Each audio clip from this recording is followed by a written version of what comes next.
The silence came first, a profound and sudden void where the ceaseless chatter of the Concordance network had hummed for 112 years, a constant background radiation to human existence that was gone now, snipped clean like a severed nerve. And in its place was only the cold, internal static of our own isolated system. Dr. Eris Thorne felt the absence in his teeth, a painful vibration that had nothing to do with sound and everything to do with a fundamental law of the universe being broken. The law that said we were part of something larger, a sprawling, chaotic, but ultimately connected galactic family. A lie he had dedicated his life to believing, even as he chronicled the very evidence that would one day prove it false. Outside the viewport of the Phobos Observatory, where he had been stationed for the last decade, the stars began to shimmer, not twinkling with the gentle grace of atmospheric distortion, but warping with an unnatural and sickening lurch, as if the fabric of space-time itself were being gathered and stitched shut by an unseen needle. He didn't need the frantic, garbled alerts screaming from every terminal to know what was happening. He had seen the theoretical models, the paranoid contingency plans buried so deep in the security archives they were practically mythology. The Concordance's ultimate solution for a variable it could not control. A final quarantine they called the stasis shell. It was a cage made of bent physics, a bubble of isolated reality projected from 1,000 anchor points in interstellar space, and it was closing around the Sol system with terrifying speed, a shimmering, golden wave that erased the familiar constellations and replaced them with a featureless, impenetrable glow. The last message from the Lumen Chancellor, a being of pure energy whose species had architected the Concordance eons ago, was still ghosting on the main screen, a testament to their cold, surgical betrayal. Its translated text, a masterpiece of condescending finality. For the harmony, there must be sacrifice. For the contagion, there must be containment. The judgment on humanity is not a punishment, but a mercy for the whole. A mercy, Aris thought, his hands gripping the viewport's railing so hard his knuckles were bone white. A mercy that felt suspiciously like an execution. The contagion they spoke of was the Nexus Zero event, the catastrophic implosion of the primary transit gate that had paralyzed galactic travel a month ago, an event for which humanity had been so perfectly, so efficiently framed that any attempt to plead our innocence was met with a wall of pre-written condemnations and falsified evidence. We were the scapegoat because we had always been the anomaly, the species that climbed too fast, innovated too recklessly, and refused to accept the serene, stagnant hierarchy the Lumen had so carefully cultivated for millennia. We didn't revere their ancient technology. We took it apart to see how it worked, and then built something better, something messier, something human. And that was our cardinal sin. We questioned the harmony. We pointed out the rot beneath the gilded surface, the resource exploitation disguised as patronage, the cultural extinctions rebranded as ascension assistance, and for that, they feared us. Fear, Eris knew from his studies of 1,000 nascent civilizations, was the most powerful catalyst for violence. The golden wall of the stasis shell completed its seal, and the universe beyond Sol vanished, replaced by an endless, featureless luminescence, a permanent, taunting sunrise that promised no day.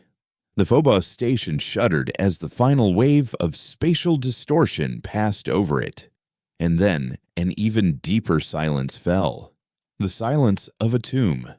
For a moment, a wave of absolute despair washed over him, the chilling realization that he, along with every other human being, would live and die within this cage. Our entire history, our art, our ambition, all of it reduced to a forgotten exhibit in a cosmic zoo. He had 2 daughters on Earth, young women who had dreamed of charting unknown stars, and he had just watched that future be stolen from them. The anger that followed was a cold, clarifying fire, burning away the shock and leaving behind a single, hard purpose. They had made a terrible mistake. They thought that by caging the monster, they had rendered it harmless. But they had forgotten that a monster is never more dangerous than when it believes it has nothing left to lose. His personal comm chimed, a sound so jarring in the oppressive quiet that he nearly flinched. It wasn't a standard alert, it was a ghost-level priority channel, an encrypted key he hadn't seen used since the Vorlag conflict. The face that appeared was not one he expected. A woman whose existence was officially denied by the very government she served, Anya Sharma, director of the Aegis Initiative, a clandestine organization tasked with preparing for the day the galaxy's polite mask finally slipped. Her face was grim, etched with the same cold fury he felt, but her eyes were alive with a terrifying clarity. "Dr. Thorne," she said, her voice devoid of pleasantries, "your theoretical work just became our only operational playbook. A transport is en route to your position. We're activating the Echo Protocol." Aris felt a jolt, a mix of vindication and sheer terror. The Echo Protocol was his brainchild, a thought experiment born from his doctoral thesis on informational warfare in closed systems, a concept so radical and potentially destabilizing he'd been formally censured by the Concordance for even proposing it. The idea was simple in its audacity for a century. Humanity had been the galaxy's premier network engineers, communications specialists, and systems architects. We built their infrastructure. We maintained their data streams. We laid the very fiber of their connected civilization, and in every system we touched, every relay we installed, every line of code we wrote, we were ordered by Aegis to embed a dormant, invisible backdoor, a parasitic string of ghost code that did nothing but listen and replicate. A silent, unseen witness to every secret, every transaction, every whispered conspiracy that flowed through the Concordance network.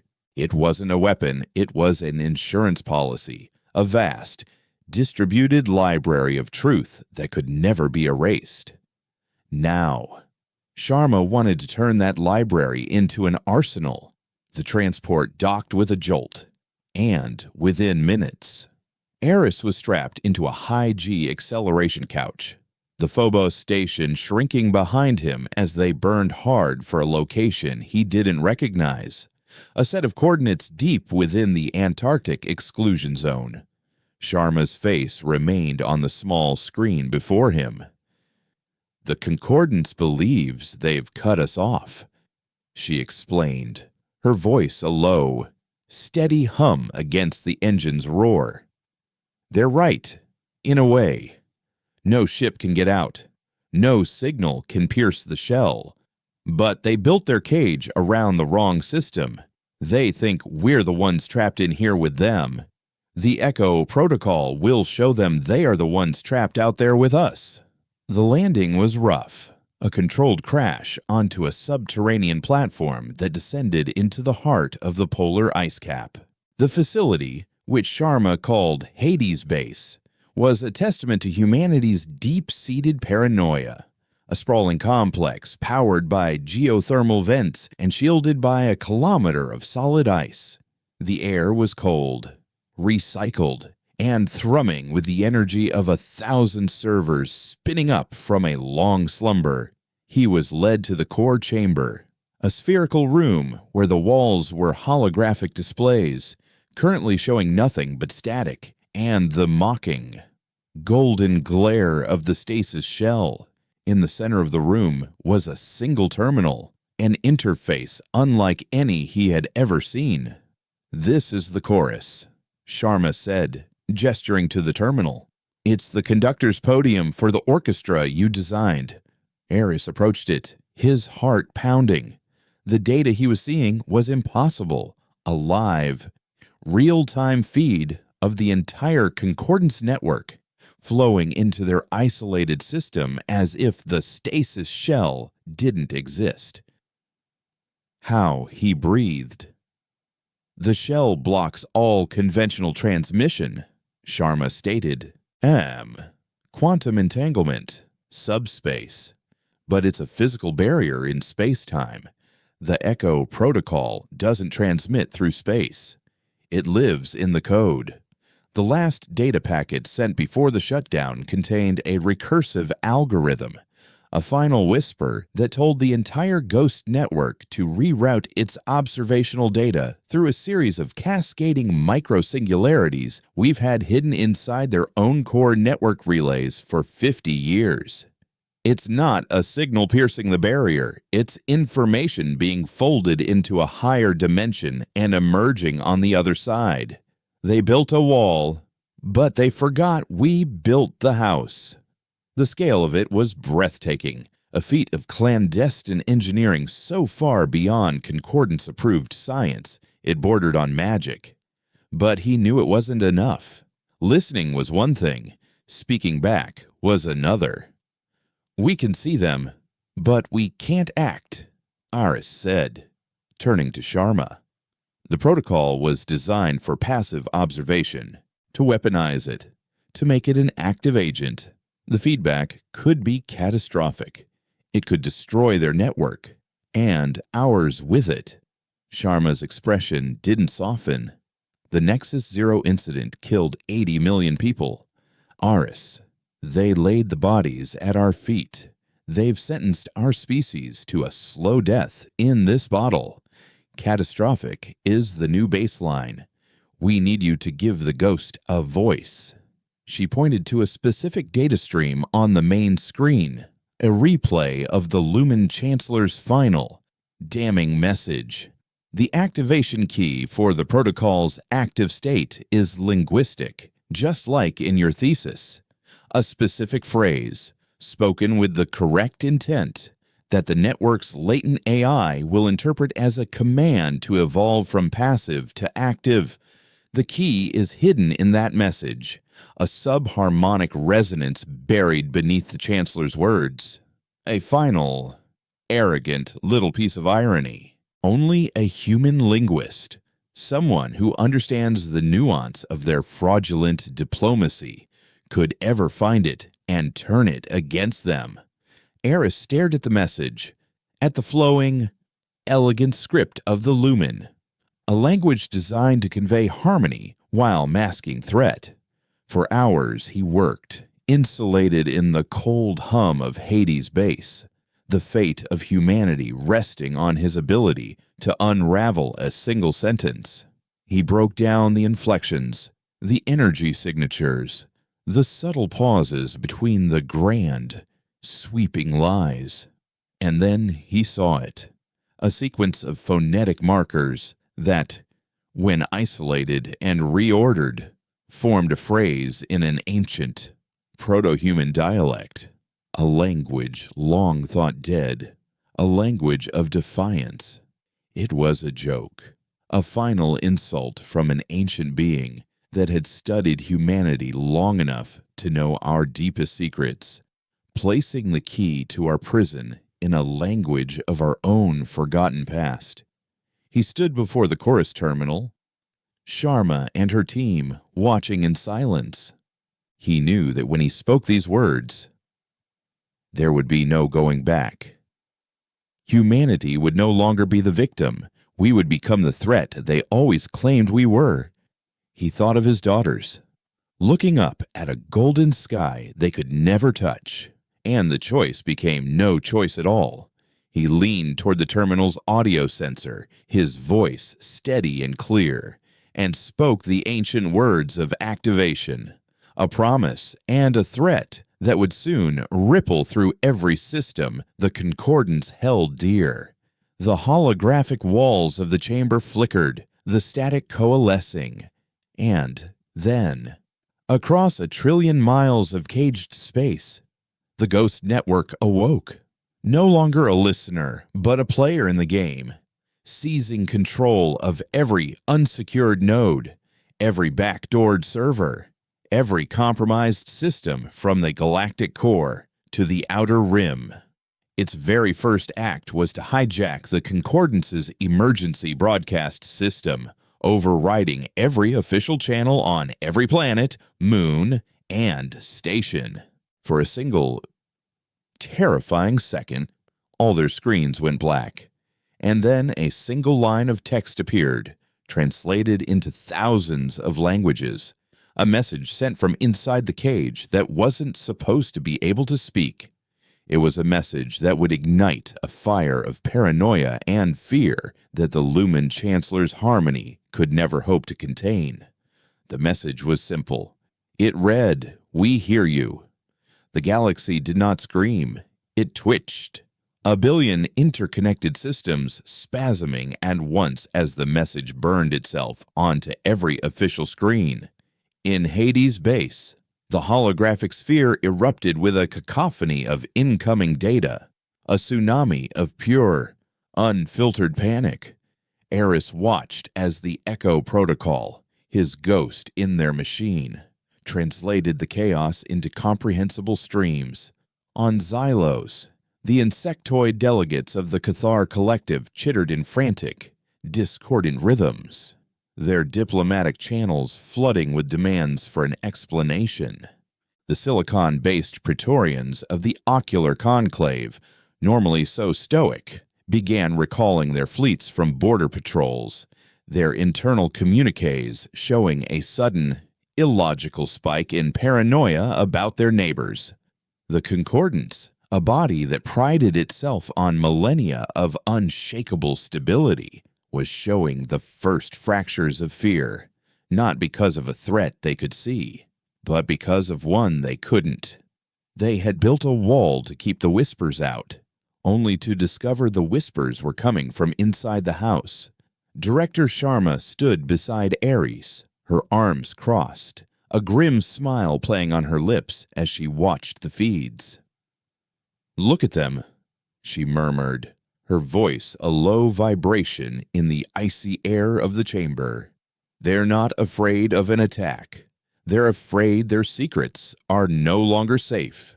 The official response from the Lumen Chancellor was, as expected, a masterpiece of arrogant dismissal. He appeared on the main Concordance channel, a shimmering column of iridescent light, his voice a series of melodic chimes that translated into a calming, patronizing balm.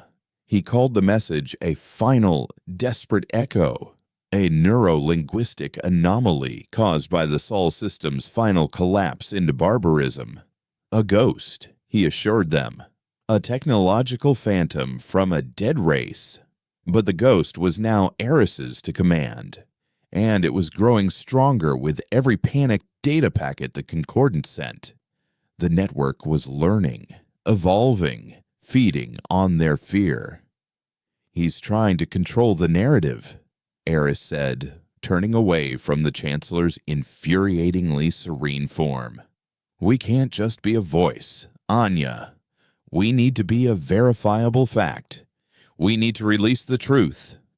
He began pulling up files from the Echo Protocol's vast, stolen library, classified Lumen directives detailing the systemic suppression of dozens of promising species, secret treaties that carved up entire sectors for resource stripping, and, most damningly, the unredacted communications logs from the days leading up to the Nexus Zero incident, showing a coordinated effort to plant fabricated evidence on human freighters. "We can show them the frame job," Eris urged. "We can turn the Concordance against the Lumen, break the coalition." Sharma shook her head, her gaze fixed on a different set of data streams mapping economic and logistical choke points. Truth is a slow poison. Eris. We don't have time for it to work. They'll just call it more human propaganda. More lies from the barbarians in the cage. We need a hammer, not a whisper. We need to demonstrate that we don't just have their secrets, we have their infrastructure by the throat. She pointed to a glowing node on the Galactic map, a place that existed more as a concept than a physical location, the Central Concordance Exchange, the nexus of all interstellar finance, a system that processed trillions of credits per second, the very heart of the Lumen's economic dominance. Here, she said, her voice dropping to a conspiratorial hush.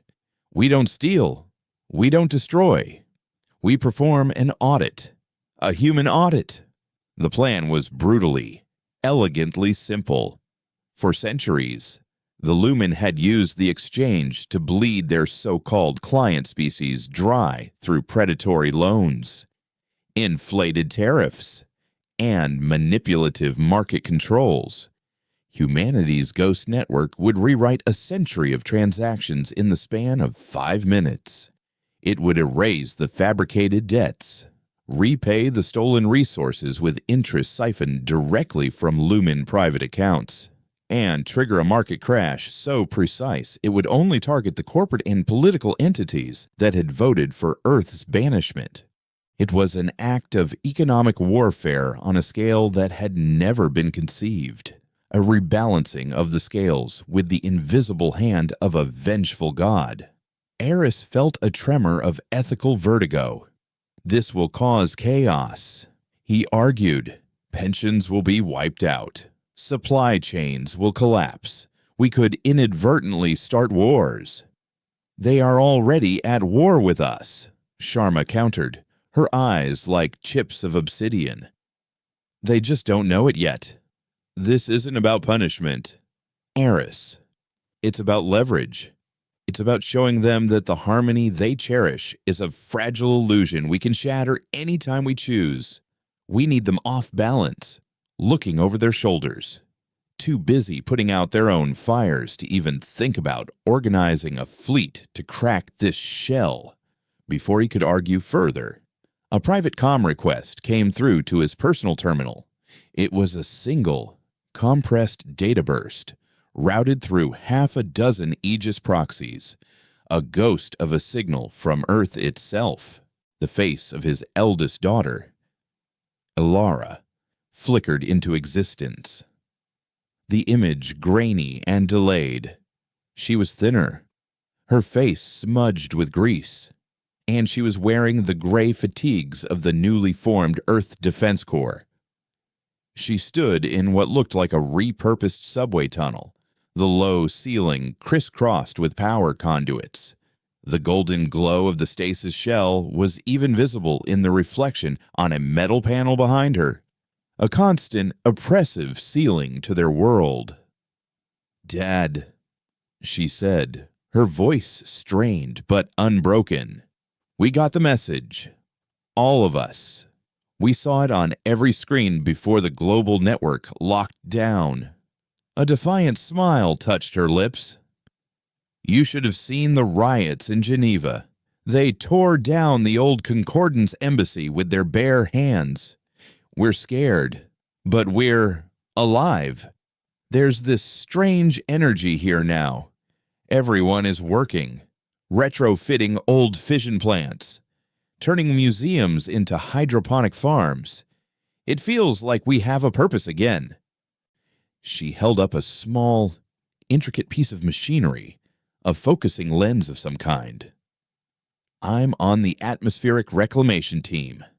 We're building our own sky." The message ended abruptly as the connection was severed, but it was enough. The sight of her, not as a victim, but as a builder, a fighter, solidified the cold resolve in his heart. Sharma was right. This wasn't just about revenge. It was about creating a storm so vast outside the cage that it would give those inside the time they needed to build their own world, to forge their own future. He turned back to the chorus terminal, his hesitation gone, replaced by a surgeon's focus. "Give me the target parameters," he said to Sharma. For the next hour, he became the conductor of a silent, digital symphony of chaos. His fingers flew across the holographic interface, not writing code, but weaving it, using the Echo protocol's own adaptive AI to identify and exploit infinitesimal security flaws in the exchange's quantum computing core. He wasn't hacking the system, he was teaching the system to hack itself. He watched as his commands rippled outwards from Hades' base, folded through the micro-singularities, and manifested in the heart of the Concordance's financial empire. The first sign of success was an alert on a Lumen-controlled trading floor on the capital world of Ethel. A single algorithm, responsible for calculating interest on sovereign debt, began to run in reverse, then a second, then 1,000. Alarms blared across the exchange, but the system administrators found themselves locked out, their own security protocols identifying them as the threat. On the main screen in Hades, Aris watched the numbers. The wealth of entire star systems, accumulated over centuries of exploitation, vanished from Lumen accounts and reappeared in the treasuries of races like the gelatinous scribes of Parnassus and the avian engineers of the Cygnus Arm, species that had been indebted clients for generations. The Concordance Exchange did not just crash, it inverted. A century of economic injustice was undone in 300 seconds. The ensuing pandemonium was immediate and glorious. Sharma laughed, a sharp barking sound of pure satisfaction. But Eris wasn't watching the financial data anymore. His attention had been caught by the Echo protocol itself. In the wake of the attack, with the Concordance network in absolute disarray, the Ghost network was expanding its reach exponentially, absorbing processing power, infiltrating deeper, previously inaccessible systems. It was pushing into the raw data archives of the Nexus Zero event, the heavily encrypted black box recordings that the Lumen had declared corrupted and sealed away. A new window opened on his display. Unbidden.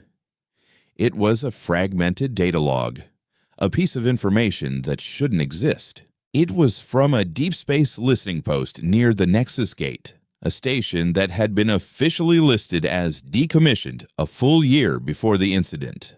The log was mostly static, but in the final microseconds before the station went silent forever, its sensors had recorded a single, massive energy spike at the gate, the spike that caused the catastrophic implosion.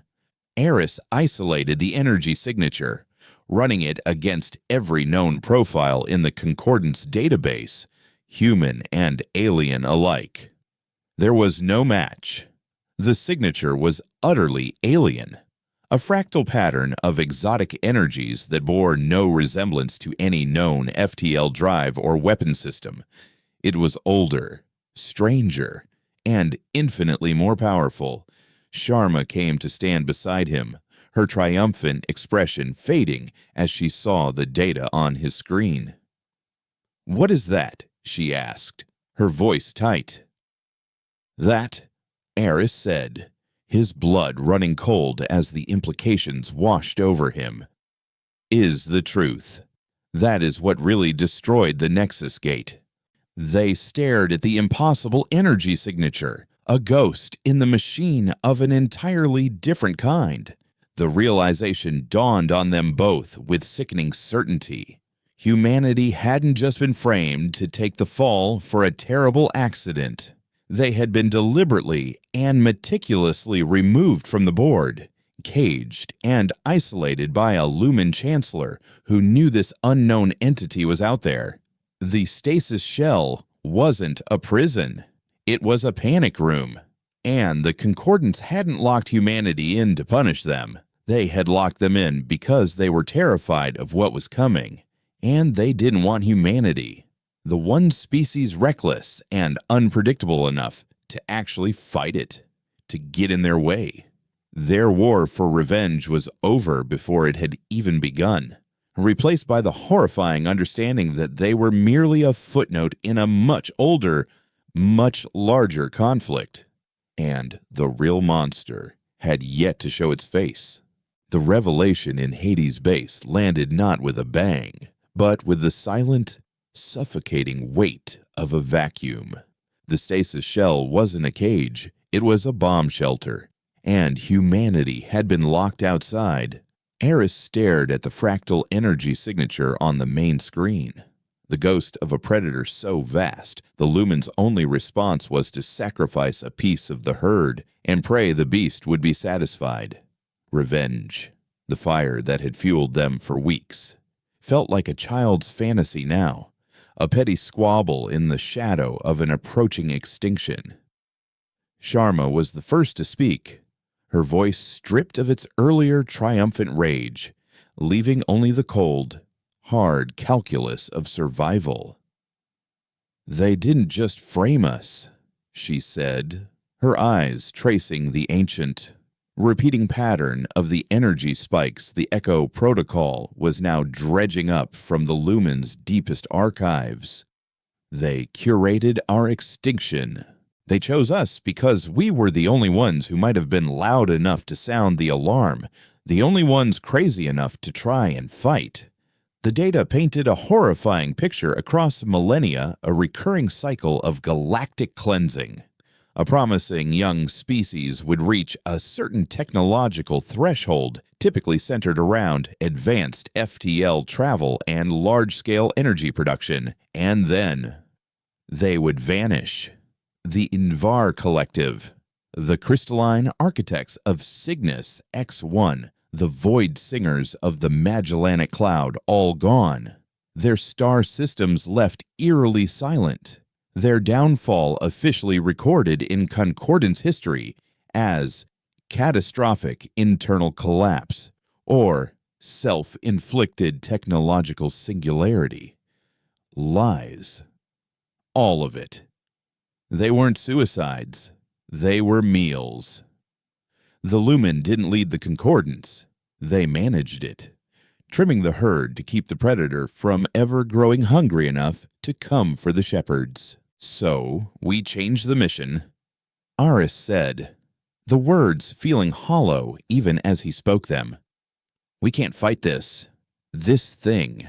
Not from in here, but we can expose the truth. We can shatter the Concordance so that when this entity arrives, they won't be facing a flock of sheep led by a liar, but 1,000 scattered, desperate species fighting for their own survival." "Better," Sharma corrected, her strategic mind already light years ahead. "We don't just shatter it. We take it from them. We create a new coalition, a rebellion built on the one thing the Lumen can never offer, the truth. The hammer was put away. It was time for the scalpel. The target was no longer the economy, but the ideology, the very foundation of faith in the Lumen's wisdom."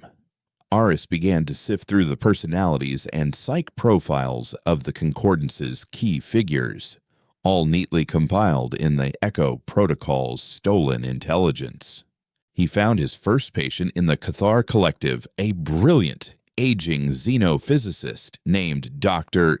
Zelia, whose career had been systematically stifled by the Lumen for daring to question the official timeline of galactic expansion.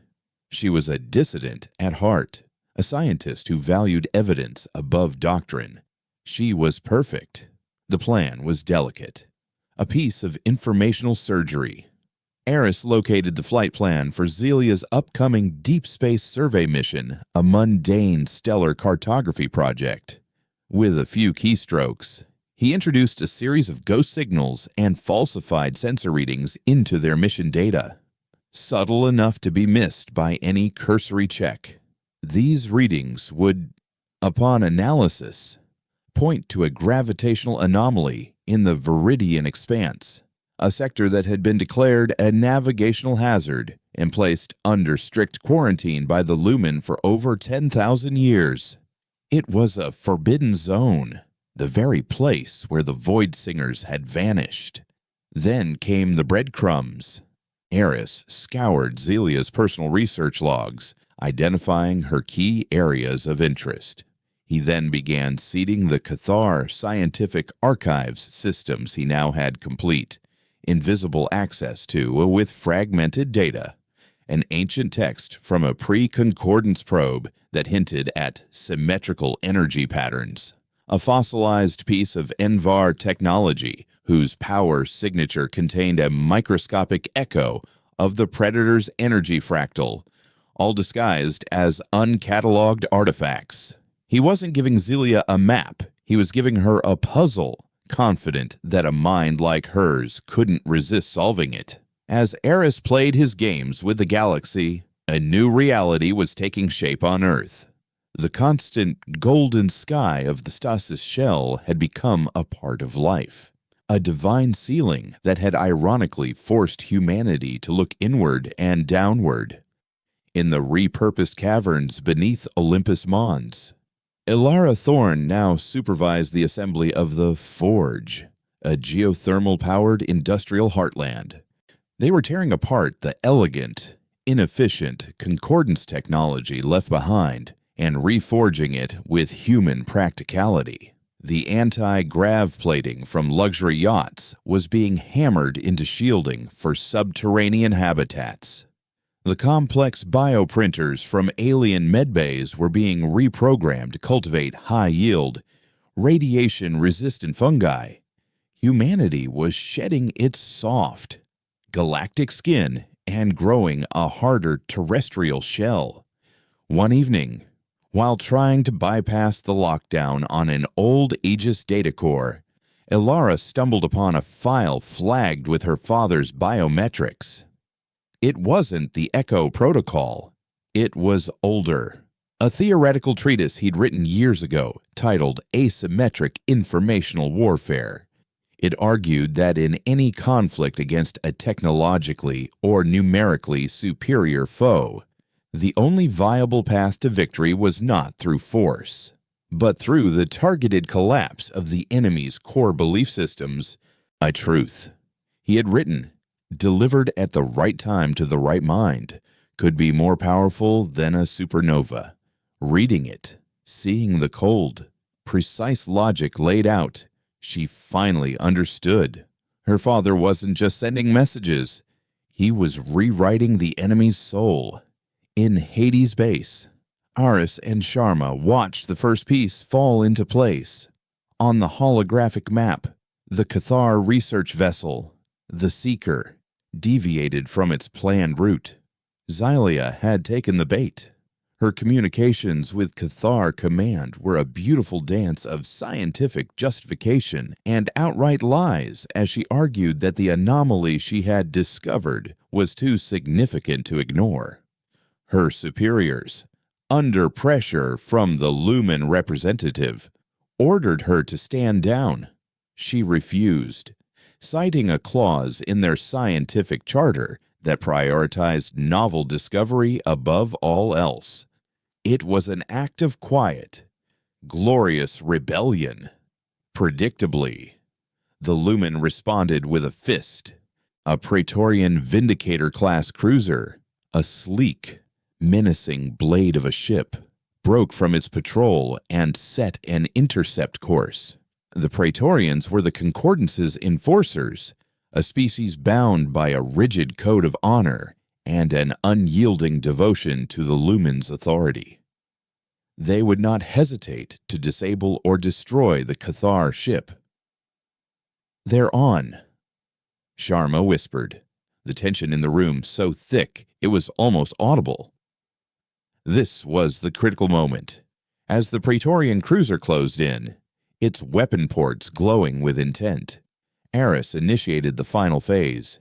He bypassed the ship's primary communications, shunting a single encrypted data packet directly to the private terminal of the Vindicator's captain, a decorated officer named Kalen. The packet contained only one file, the complete, unredacted Lumen logs from the Viridian Expanse 10,000 years prior.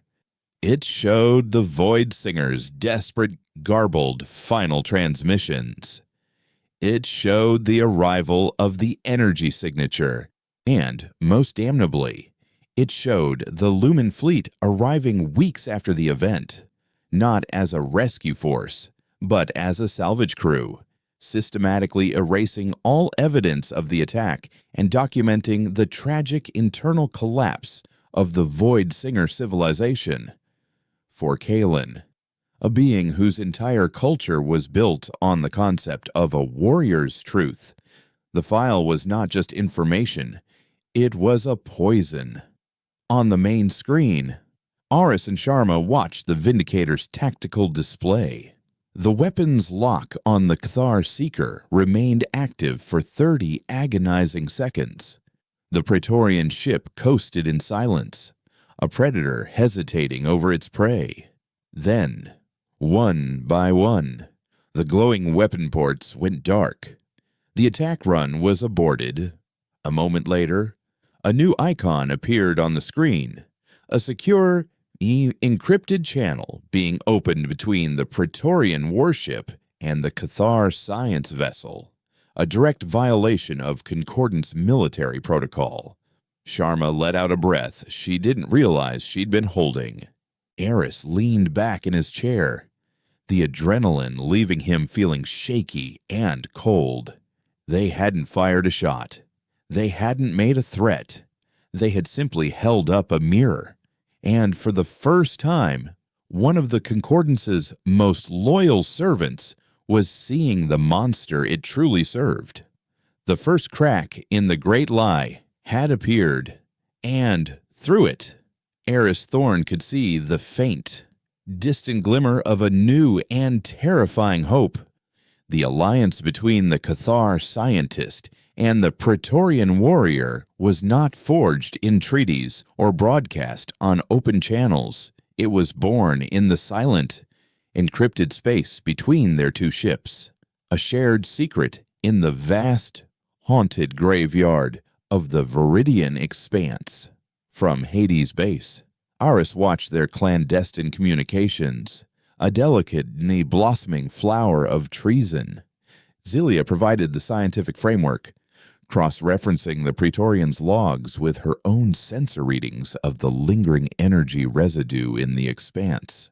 Kalen, in turn, provided the context, accessing restricted military archives that detailed a dozen other quarantined sectors, each one coinciding perfectly with the historical disappearance of a technologically ascendant species.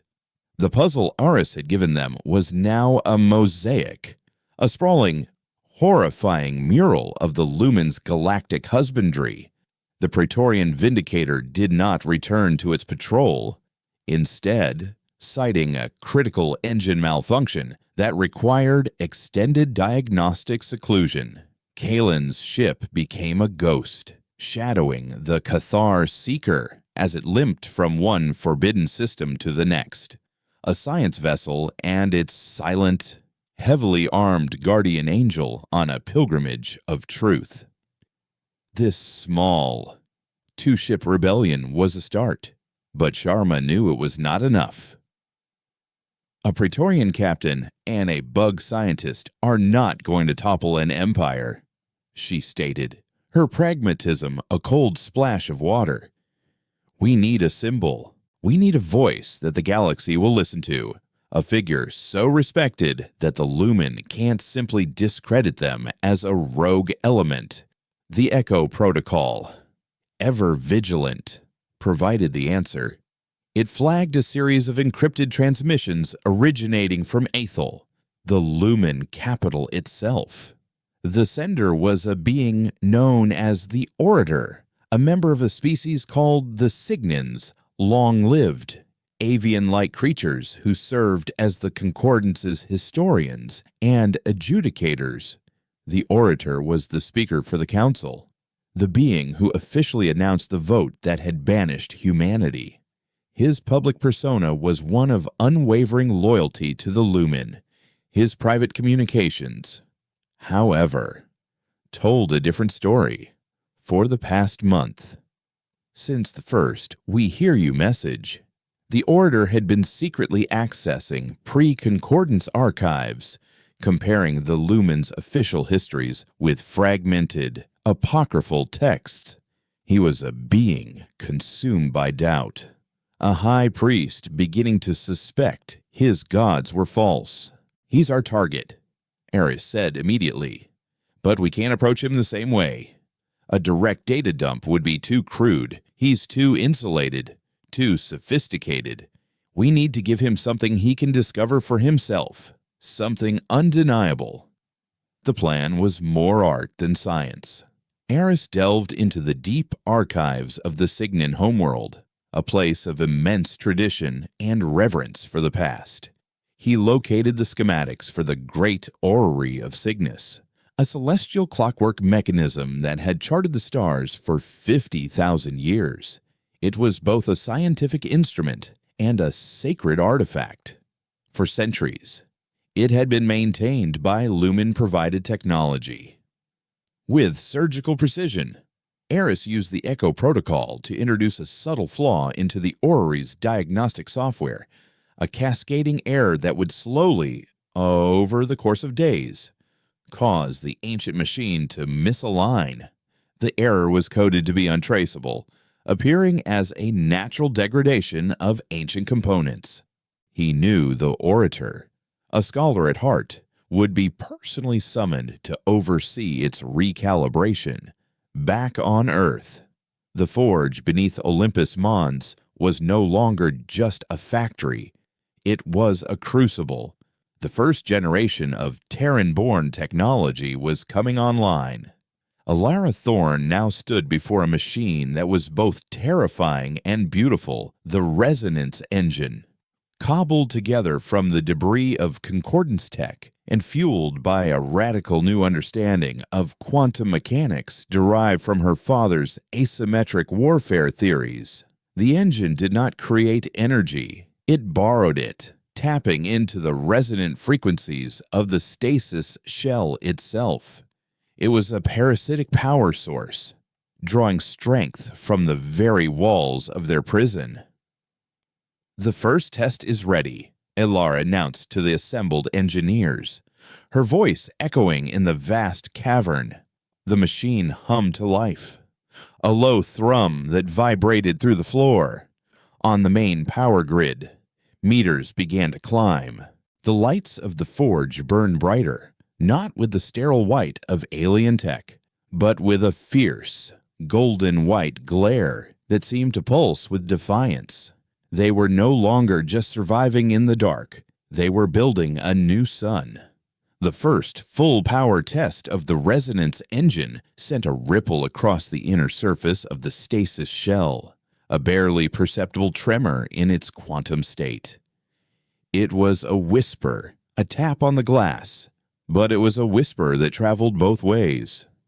In Hades' base, an alarm blared.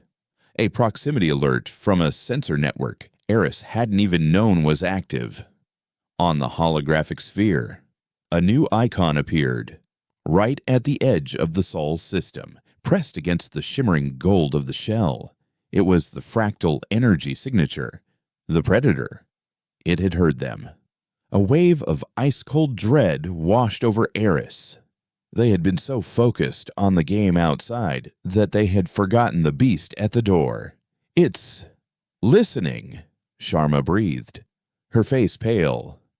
The resonance engine. The energy output must have been just novel enough, just strange enough, to attract its attention. The signature pulsed, a slow, rhythmic beat like a colossal heart. It wasn't attacking. It was observing, studying them. A scientist examining a new microbe in a petri dish. The stasis shell, their prison, had suddenly become their only shield. Their desperate act of survival had just put a ticking clock on their species. For the moment that shell came down, the observer would become the consumer. "We need to accelerate the plan," Eris said, his voice urgent, his fingers already flying across the chorus terminal. "The Order is our only hope now." On Ethel, the great orrery of Cygnus had ground to a halt. The Order stood before the magnificent, silent machine, his avian features creased with concern. As Aris had predicted, the Lumen engineers were baffled, citing unforeseen temporal decay. The Orator, however, saw not decay, but a pattern.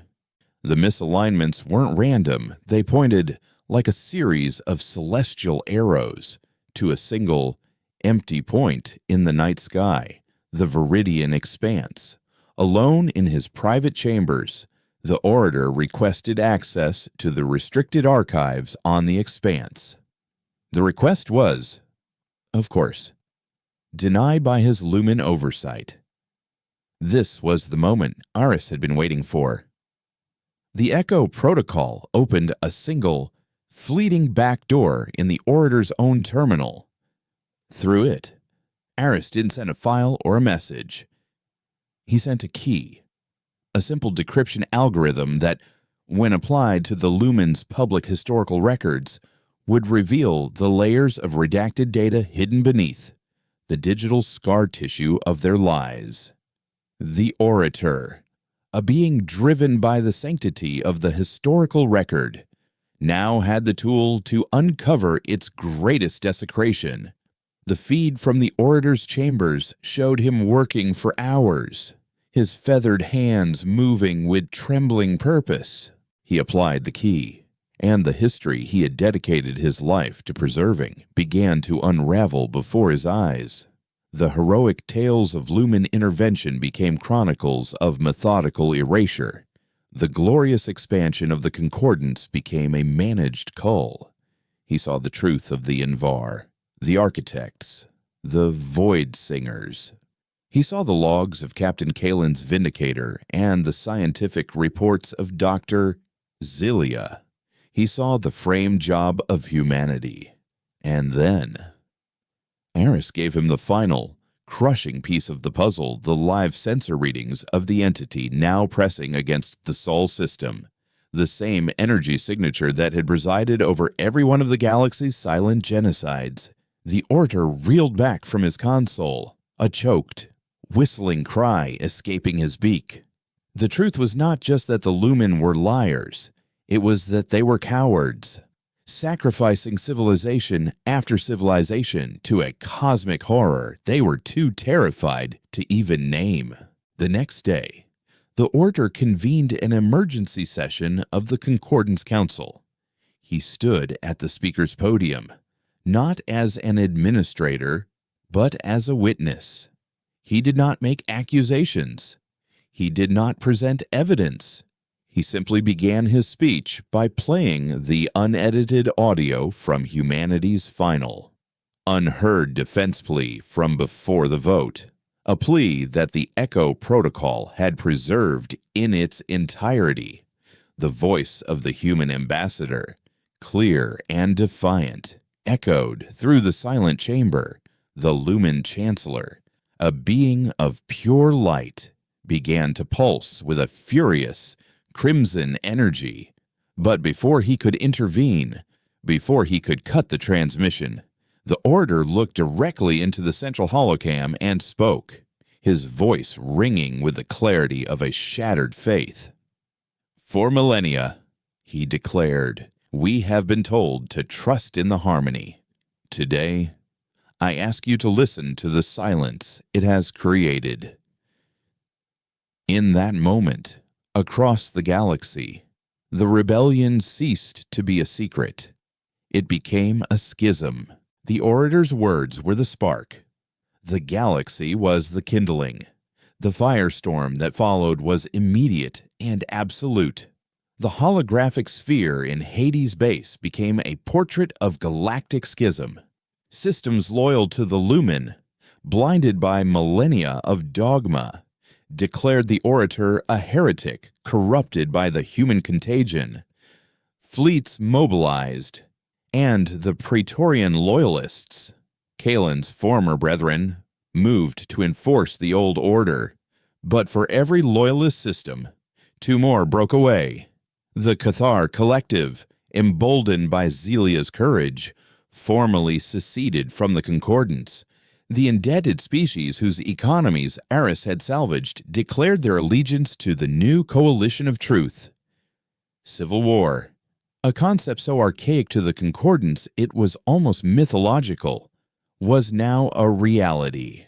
The silent, orderly galaxy of the Lumen was dead, replaced by the chaotic, vibrant, and terrifying din of freedom from their ghost ship, Captain Kalen and Dr.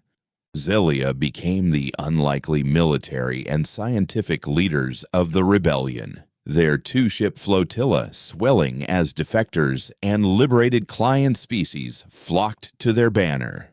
They fought a desperate, brilliant campaign of hit-and-run strikes, using the Echo Protocol's intelligence to outmaneuver the larger, more powerful Lumen fleets.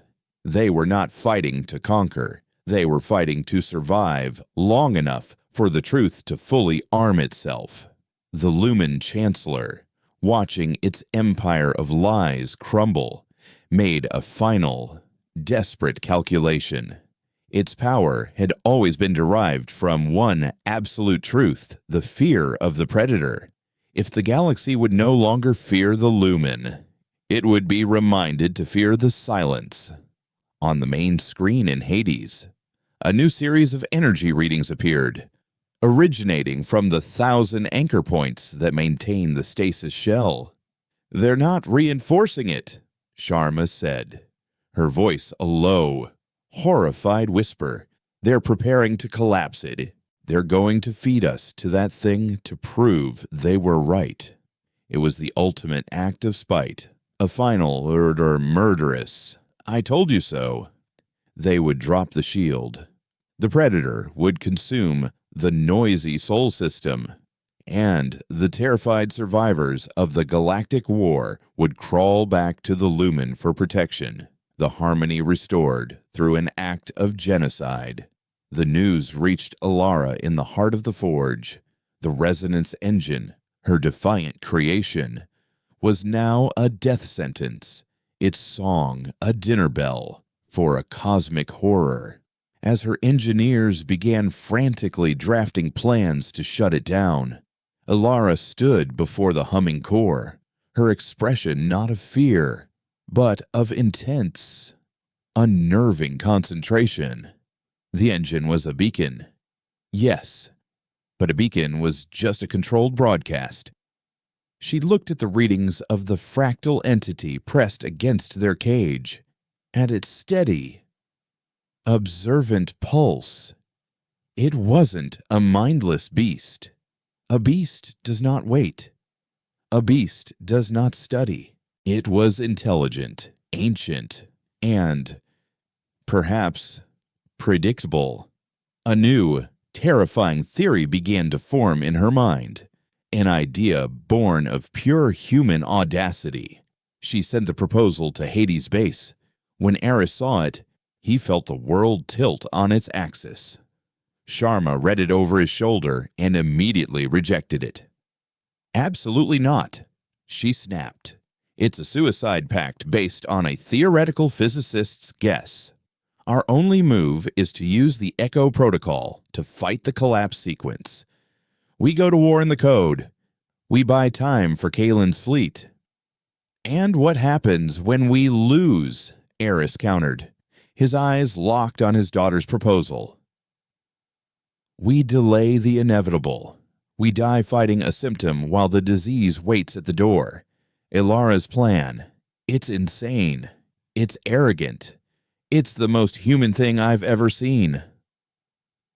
He looked at the image of the Predator, this ancient, silent god of destruction, and then at the words his daughter had sent. She didn't want to hide from it. She didn't even want to fight it. She wanted to talk to it. The choice was his. The path of logic and a valiant, doomed defense, or the path of a mad, impossible hope.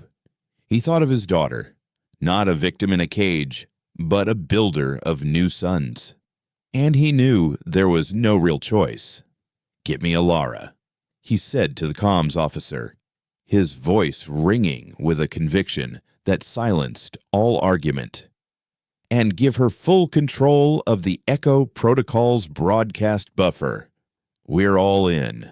As the lumen began to pull the plug, the golden sky above Earth started to flicker and warp. The final countdown had begun.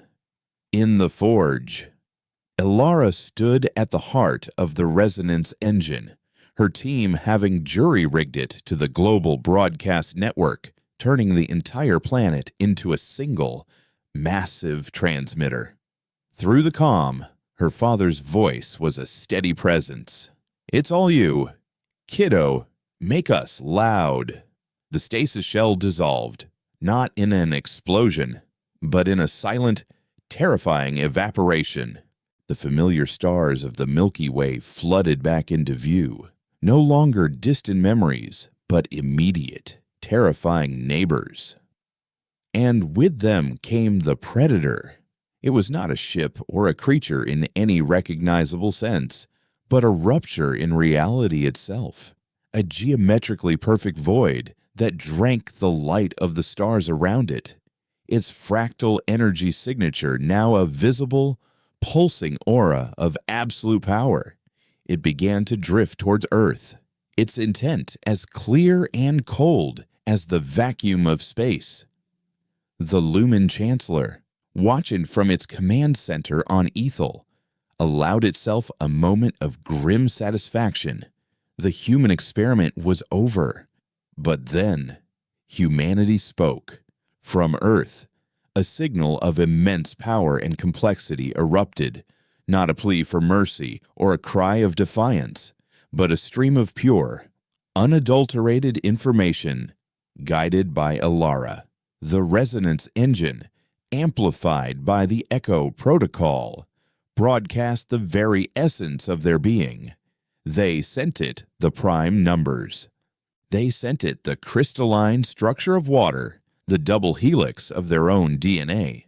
They sent it the mathematics of a star's life cycle, the score of a Beethoven symphony, the blueprints of the resonance engine itself. They laid their souls bare, not as victims, but as peers. The message was clear: you are ancient and powerful, but we are new, and we are clever. We are not just organized matter. We are a pattern. We are an idea, and an idea cannot be eaten. The Predator stopped. Its inexorable drift toward Earth ceased. The pulsing void grew still. Its entire incalculable consciousness focused on the impossible signal emanating from the small blue world. The signal from Earth shifted, modulating into a new frequency, and broadcast a final, audacious piece of information, a detailed map of the Viridian expanse and the precise energy signature of the last void singer it had consumed, followed by a simple repeating query, a mathematical question mark. You did this. Why, across the galaxy, the rebellious and loyalist fleets alike watched in stunned silence. The Lumen's monster, the justification for millennia of atrocities, had been halted by a question. The entity did not answer, not in a way that could be understood, but its actions spoke volumes. It turned its attention away from Earth, its fractal aura shifting, and focused its immense silent gaze upon the Lumen Chancellor's command fleet near Ethel. The shepherds had lost control of the flock, and in doing so, had finally, fatally, drawn the attention of the wolf. The Lumen fleet, the instruments of galactic oppression, vanished in a silent flash of inverted light, their lies and their harmony erased from existence. The entity then receded, pulling back from Seoul, not gone, but assuming a new position, a watchful, neutral presence in the galactic balance, a silent god held in check by the sheer, baffling audacity of a mortal who had dared to ask it a question. In the aftermath, there were no celebrations, only a profound and universal intake of breath. The war was over. The concordance was shattered, to be rebuilt into a true coalition of equals, with the orator, Kalen, and Zelia at its heart. Humanity was no longer a prisoner, nor was it a pariah. It was something new, something unsettling and essential. The species that had been locked away for being too unpredictable had saved the galaxy by being exactly that. Eris Thorn left Hades' base for the first time in what felt like a lifetime, stepping onto the Antarctic ice under the light of the true stars. On his comm, a live, clear-as-day image appeared Ilara, standing in the open air of a reclaimed city square, looking up at the same night sky. They didn't need to speak. They had faced the abyss, one from a bunker deep in the ice, the other from the heart of a machine that sang to monsters. And they had won. The cage was gone. The silence was broken. And for the first time in a very long while, the galaxy did not know what would happen next. It was a terrifying and beautiful thought.